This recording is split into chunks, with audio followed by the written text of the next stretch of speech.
One of the most important things to understand about aging is that getting older and becoming weaker are not exactly the same thing. Age changes the body. Muscle mass tends to decline, recovery can become slower, and balance and coordination may become more difficult. But your body is not simply sitting there waiting to deteriorate. It is constantly responding to the demands you place on it. Think of your muscles as employees in a company. If you never give them any work, your body eventually decides it doesn't need to maintain as much muscle. Maintaining muscle requires energy, so the body becomes economical. It gradually reduces what it considers unnecessary. But when you regularly ask your muscles to produce force, something different happens. Your body receives a message. This tissue is still needed. That message can stimulate adaptation. This is why resistance exercise becomes so important after 65 and especially after 70. You don't necessarily need heavy barbells or complicated gym machines. Your body simply needs an appropriate challenge. Standing from a chair is a challenge. Pushing against the wall is a challenge. Pulling a resistance band is a challenge. Carrying something safely is a challenge. The important question isn't, how much can I lift? The better question is, what level of strength do I need to remain independent? That changes everything. Imagine that you're 72 years old and getting out of a chair requires almost all the strength your legs can produce. You might still be able to stand, but you have very little reserve. Now imagine another person of the same age who can stand from that chair easily. They have something extra. They have physical reserve. That reserve matters because life is unpredictable. You might become sick for a week. You might spend several days in bed. You might stop exercising temporarily. You might have to carry groceries farther than expected. You might encounter a staircase when you're already tired. The stronger person has more capacity to absorb those challenges. And this is one of the hidden dangers of aging. A small reduction in strength may not matter much at first, but weakness can lead to less movement. Less movement can cause further weakness. Eventually, ordinary activities become harder, so the person moves even less. It's a feedback loop. But strength training can help create the opposite loop. You challenge the muscles, they adapt. Movement becomes easier. Because movement becomes easier, you move more. And because you move more, you continue giving your body reasons to maintain its capacity. That's why the purpose of strength training after 70 isn't to build enormous muscles. It's to protect function. Can you stand without assistance? Can you climb stairs? Can you carry groceries? Can you get up from the floor? Can you walk confidently? Can you catch yourself if you lose your balance? These are the measurements that really matter. So when you exercise after 70, don't think of it as fighting your age. Think of it as reminding your body what it still needs to be capable of doing. The goal isn't to become young again. The goal is to remain capable enough that your age doesn't unnecessarily determine what you can do. When people talk about exercise after 70, they often make it sound complicated. They talk about dozens of exercises, special machines, complicated routines, and endless variations. But your body doesn't think in terms of gym exercises. Your body thinks in terms of movement. You don't wake up and say, "Today I need to perform 3 sets of a quadriceps exercise." You say, "I need to get out of this chair." You don't say, "I need to train my posterior chain." You say, "I need to pick up that box." And that's an important distinction. If the goal of exercise is to preserve independence, then the most valuable exercises are often the ones that resemble the movements you actually use in life. There are 5 fundamental movement patterns worth paying particular attention to: sit and stand, push, pull, step, carry.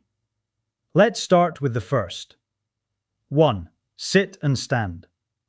Getting up from a chair may look ordinary, but it requires your legs, hips, trunk, and nervous system to cooperate. Every time you stand, your body has to produce enough force to move your body weight upward. That's why the simple sit to stand is such a useful movement. It directly trains something you do every day. And if standing becomes difficult, daily life becomes smaller. 2. Push. Imagine opening a heavy door, or pushing yourself away from a wall, or getting yourself into a stable position. These are pushing movements. A wall push-up is an excellent example because you can easily adjust the difficulty. The deeper principle is that your upper body needs usable strength. You don't need to become a bodybuilder, you need enough pushing ability to interact confidently with your environment. 3. Pull. Now imagine the opposite, opening a drawer, pulling a door, moving an object toward yourself, pulling yourself into a stable position. These require pulling strength. Resistance bands can provide a simple way to practice this movement. Pulling exercises train the muscles of the back, shoulders, and arms, while also requiring your trunk to remain stable. And that combination matters. Real life rarely isolates one muscle. Your body usually works as a team. 4. Step. Stepping may be one of the most important patterns because walking itself is built from repeated steps. But stepping also requires balance. When one foot leaves the ground, your body temporarily has less support. Your nervous system has to calculate where your body is, where your foot is going, and how much force is required. That is why controlled stepping and gentle balance practice can be valuable. You're not simply training your legs, you're training communication between the brain and body. 5. Carry. Finally, there's carrying. Think about groceries, a laundry basket, a suitcase, a package. Carrying requires more than arm strength. Your hands grip, your shoulders stabilize, your trunk braces, your legs support you. Your cardiovascular system responds. Your balance system keeps you upright. In other words, carrying is almost a full-body exercise disguised as an ordinary task. And that is the larger lesson. The best exercise program after 70 doesn't need to be enormous. It needs to preserve the movements that make life possible. Stand, push, pull, step, carry. These patterns form a practical foundation for strength, mobility, balance, and independence. And when you train them consistently and safely, you're not merely exercising. You're practicing the physical skills required to remain an active participant in your own life. When people hear the word balance, they often think about standing on one foot. But balance is much more interesting than that. Balance is your body's ability to answer one simple question over and over again. Where am I, and what do I need to do next? Every time you walk, turn, step over something, reach for an object, or stand up from a chair, your nervous system is solving a small mathematical problem. Your brain needs information. Your eyes tell you what the environment looks like. Your inner ear provides information about movement and orientation.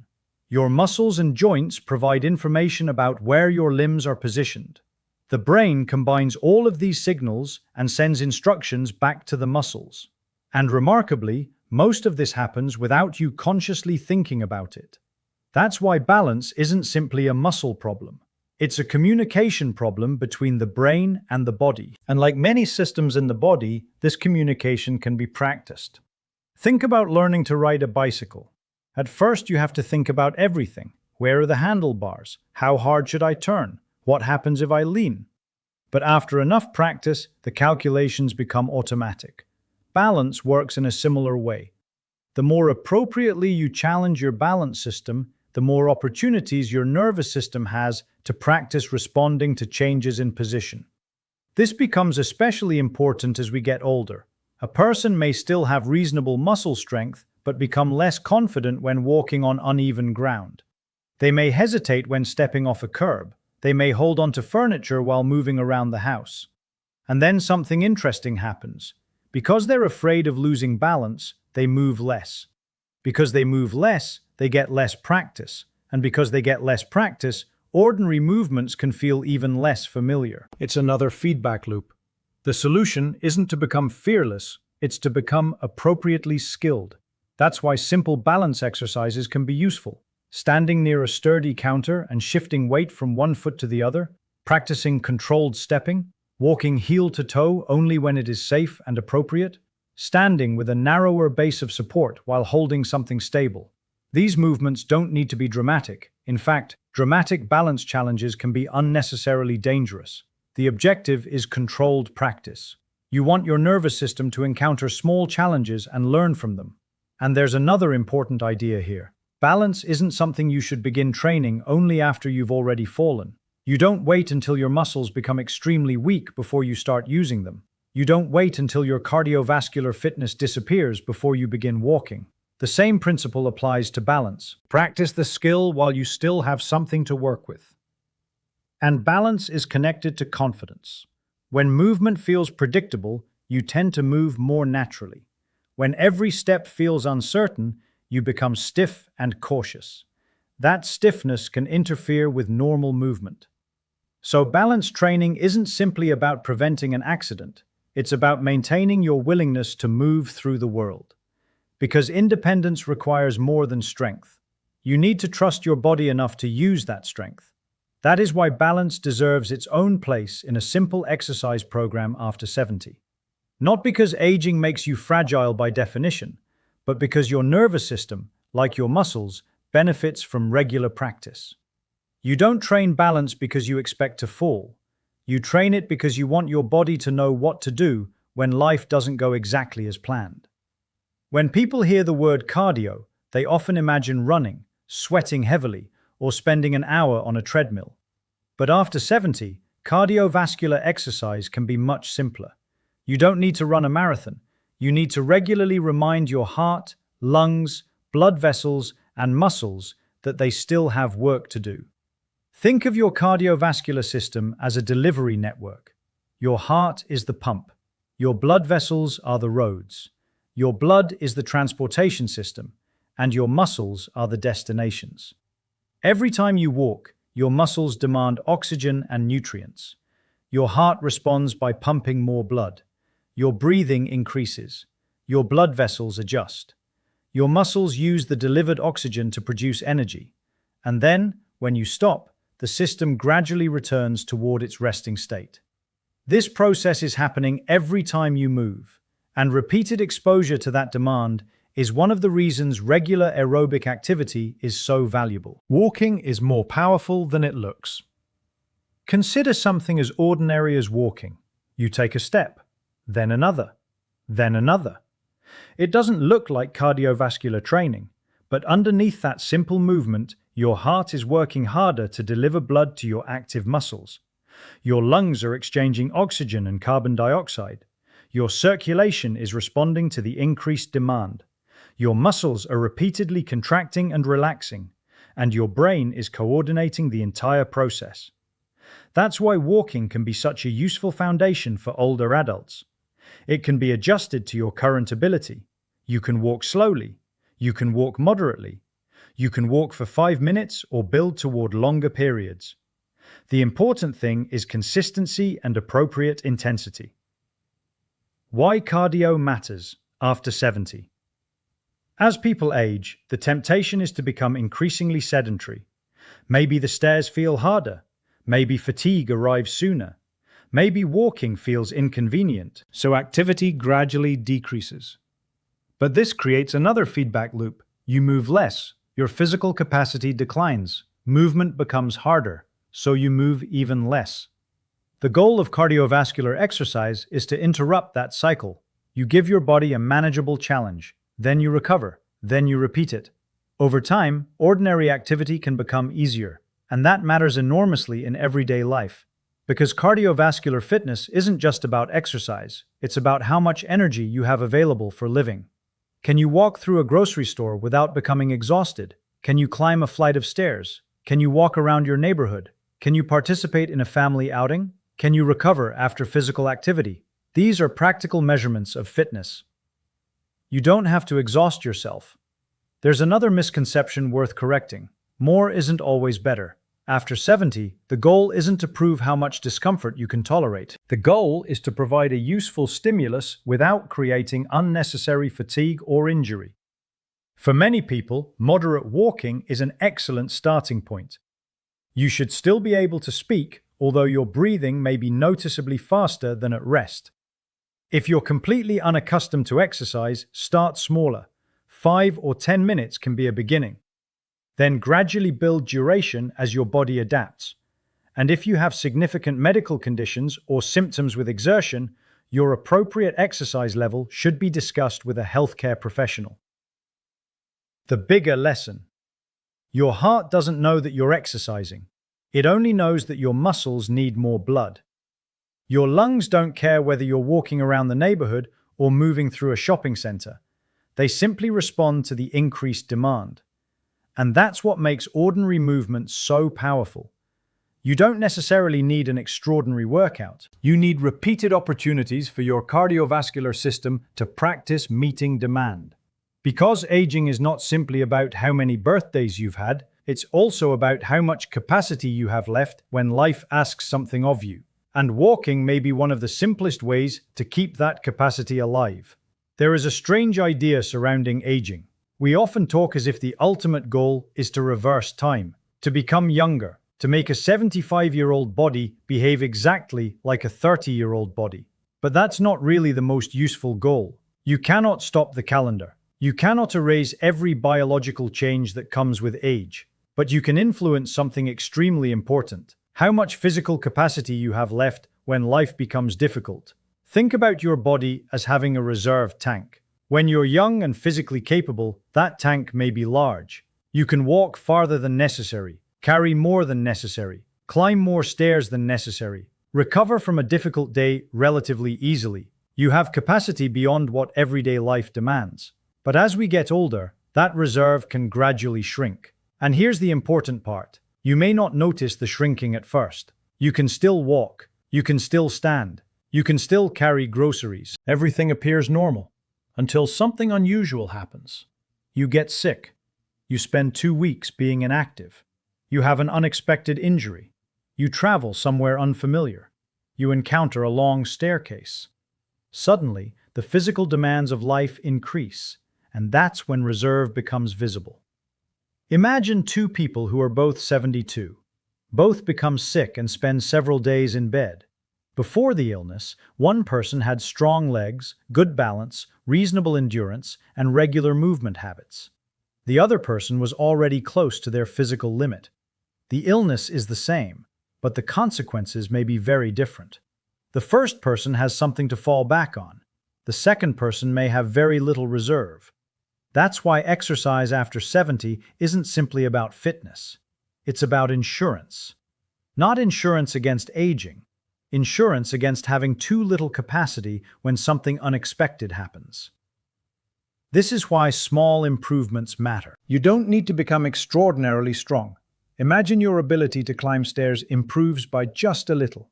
Maybe you can now climb 1 additional flight before needing a break. That may sound insignificant, but multiply that small improvement across hundreds of everyday situations. Standing becomes easier. Walking becomes easier. Carrying becomes easier. Getting out of a car becomes easier. You become less dependent on assistance. And perhaps most importantly, you become more willing to move. That last part is easy to underestimate. When your body feels capable, you tend to use it. When movement feels difficult, you avoid it. So improving physical capacity can create a positive cycle. You become stronger. Movement feels easier. You move more. You maintain more capacity. And that capacity makes movement easier again. Independence is the real target. At 70 or 75, success isn't necessarily measured by how much weight you can lift. A better question is, can you still do the things that make your life your own? Can you get out of bed? Can you rise from a chair? Can you walk outside? Can you carry a few groceries? Can you climb stairs? Can you get up from the floor? Can you travel? Can you play with your grandchildren? Can you walk into a restaurant without worrying about whether you'll be able to get back out? These abilities are easy to overlook because they're ordinary, but ordinary abilities are often the foundation of extraordinary independence. Don't chase youth, protect capacity. This is perhaps the most important message. Exercise isn't a time machine. It doesn't make you 25 again, and it doesn't need to. The objective is much more realistic and much more powerful. Keep enough strength, balance, endurance, and mobility that aging doesn't take away abilities you still want to use.